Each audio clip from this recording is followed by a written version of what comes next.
Imagine a world on the cusp of a new century, a time brimming with an almost boundless belief in human ingenuity and dominion over the natural world.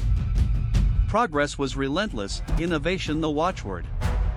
And the RMS Titanic, the grandest vessel ever conceived by human hands, stood as the ultimate testament to this audacious era. Its maiden voyage was meant to be more than just a journey, it was a declaration, a triumph of modern ambition across the vast, seemingly unconquerable Atlantic, promising unprecedented luxury and speed. On board, amidst the constellation of stars and socialites, was Margaret Brown. She was not of the polished, rigidly defined European aristocracy. Her spirit was forged in the rugged American West, a place that bred a forthrightness, a directness that could indeed startle the unaccustomed.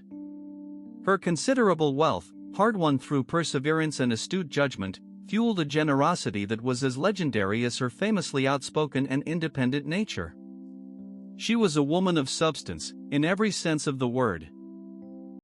Her journey had begun far from the gilded salons of New York or the hallowed halls of London society, originating from the vibrant, challenging landscape of Colorado.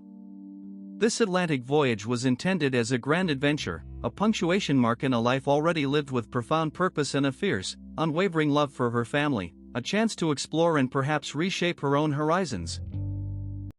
For days, the Atlantic unfolded before them, a canvas of calm seas and brilliant, starlit nights. The Titanic sliced through the water with remarkable grace, a self-contained world of opulence and dreams sailing towards a bright future. Passengers reveled in the unparalleled luxury, the meticulously crafted experience, embracing a pervasive feeling of invincibility that such a colossal, state-of-the-art vessel seemed to inherently embody, a true marvel of its age. Then, in the profound stillness of the deep night, it happened.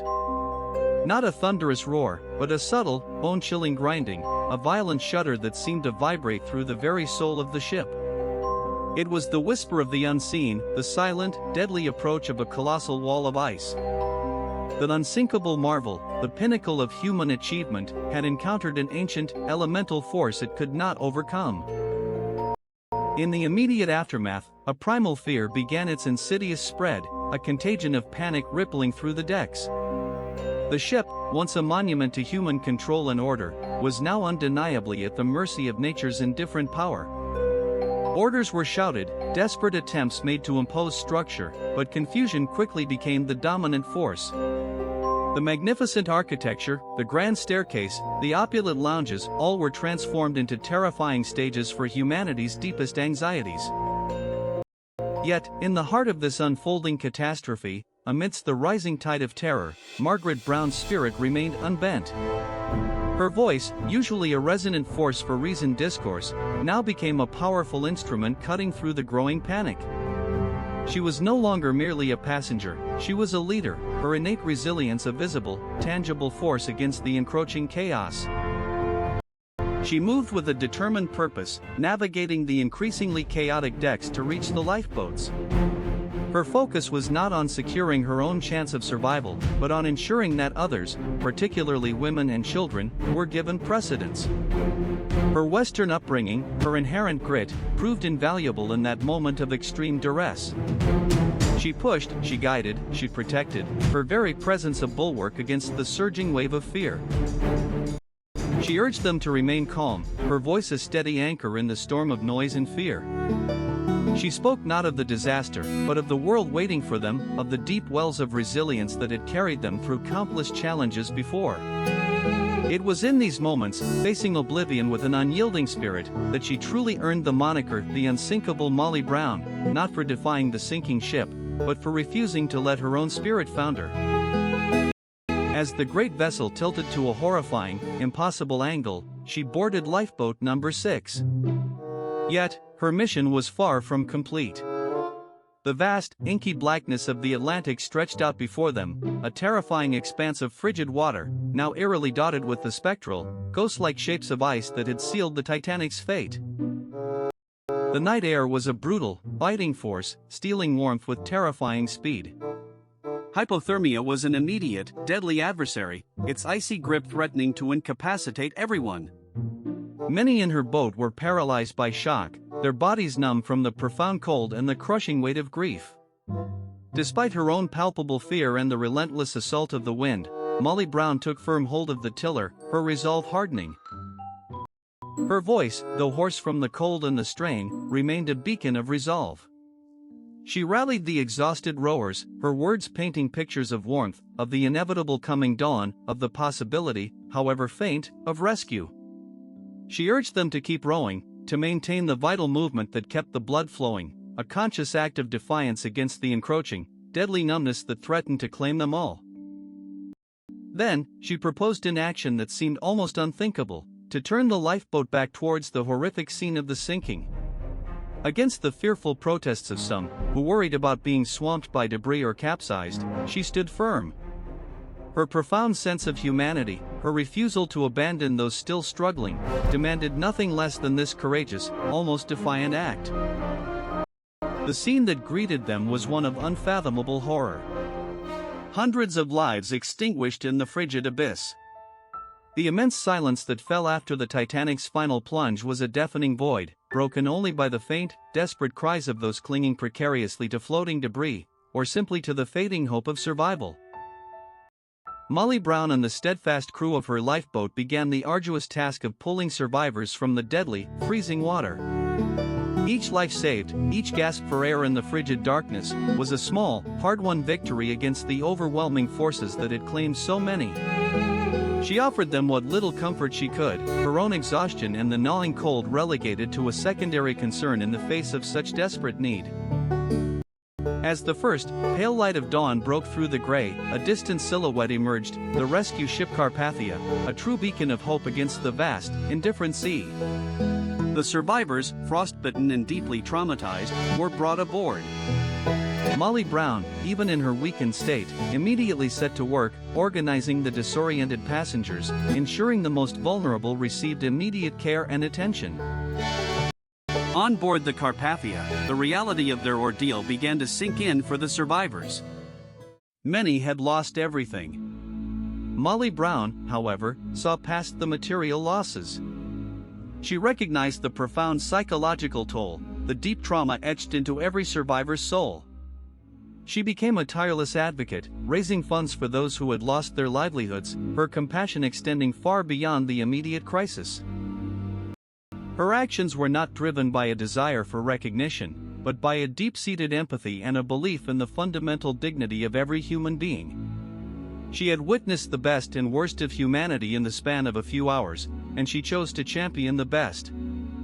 Her life, already marked by courage and conviction, was now irrevocably defined by her response to this monumental tragedy. The world soon learned of her heroism. Newspapers lauded her bravery, painting her as a fearless rescuer. Yet, Molly Brown herself would often downplay her role, insisting she had simply done what anyone would have done. This humility, this insistence on the ordinary nature of extraordinary courage, only amplified her legend. Her post-Titanic life was dedicated to humanitarian causes. She championed women's suffrage, advocated for workers' rights, and continued her philanthropic work. She understood that survival was not an end in itself, but a platform from which to build a better world, a world where such tragedies might be averted, and where compassion was a guiding principle. She became a symbol of resilience, a testament to the enduring power of the human spirit in the face of overwhelming adversity. Her story reminds us that heroism isn't always about grand gestures or pronouncements, but often about the quiet, persistent refusal to yield to despair, the unwavering commitment to one's fellow human beings. The Titanic disaster was a stark reminder of the limits of human ambition, a humbling encounter with the raw power of nature.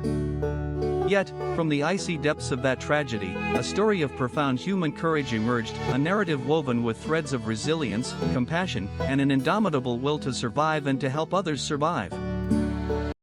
Margaret Brown's actions that night transcended mere survival. They were an active, defiant assertion of life, of empathy, in the face of death. She embodied the very best of what it means to be human when stripped of all comforts, all pretenses, left with only the fundamental will to endure and to protect. Her legacy is not solely tied to the Titanic. It is a legacy of a woman who lived life on her own terms, who used her voice and her resources to uplift others, who faced down fear with courage, and who proved that even in the darkest, coldest moments, the warmth of human connection and the light of compassion can prevail.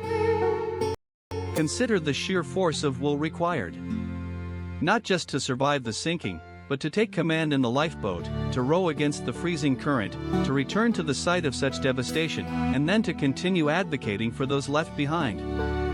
It is a story that echoes through time, a powerful reminder of our shared humanity. Her story is a profound illustration of how character is forged not in comfort, but in crisis. The challenges she faced, both before and during the Titanic disaster, revealed a woman of extraordinary fortitude, someone who met the unimaginable with unwavering resolve and profound empathy for her fellow passengers. The sea, in its immense power and indifference, can be a harsh teacher. It strips away pretense, revealing the core of who we are. Margaret Brown's response in those freezing hours showcased a core of immense strength, compassion, and an unshakable commitment to the value of every single life. Her life serves as a powerful counterpoint to the idea that heroism is reserved for the extraordinary few. Molly Brown was an ordinary woman thrust into extraordinary circumstances, and she responded with an extraordinary spirit, proving that courage and compassion are within reach of us all. The tale of the Titanic is a tragedy, a stark reminder of nature's might and human fallibility. But it is also a testament to the resilience of the human spirit, a story that shines brightest when illuminated by individuals like Margaret Brown, who, against all odds, chose hope over despair, action over apathy. Her voice, though silenced by time, still resonates.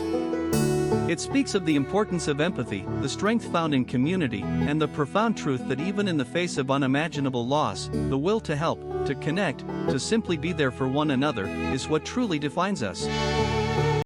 The icy embrace of the Atlantic claimed many lives, but it could not extinguish the flame of Margaret Brown's spirit. She navigated the darkness, not just of the ocean, but of human despair, emerging as a beacon, a testament to the enduring power of courage, compassion, and an unyielding commitment to humanity. Her story is more than just a footnote in maritime history, it is a living lesson. It teaches us that true strength isn't the absence of fear, but the mastery of it. It's about finding purpose in the chaos, and choosing kindness when surrounded by indifference. It's about understanding that our greatest moments often come when we are called upon to help others. In the end, what remains are not just the chilling facts of the Titanic's sinking, but the enduring echo of a courageous heart. Margaret Brown's unwavering spirit in the face of ultimate peril is a profound reminder that even in the most dire circumstances, humanity's capacity for bravery and deep care for one another can shine through, illuminating the darkest nights. This tale required deep dives into archives, cross-referencing passenger manifests, and piecing together fragmented accounts from survivors and historical records. Ensuring accuracy took weeks. If this story moved you, a like and subscription are what make this painstaking work possible, allowing us to uncover the next forgotten truth. Her legacy reminds us that the greatest acts of courage often arise not from seeking glory, but from an innate human response to suffering. It's about finding the strength to keep rowing, to turn back when others would flee, and to offer a hand to those struggling in the freezing dark. It's a profound lesson in our shared responsibility to one another.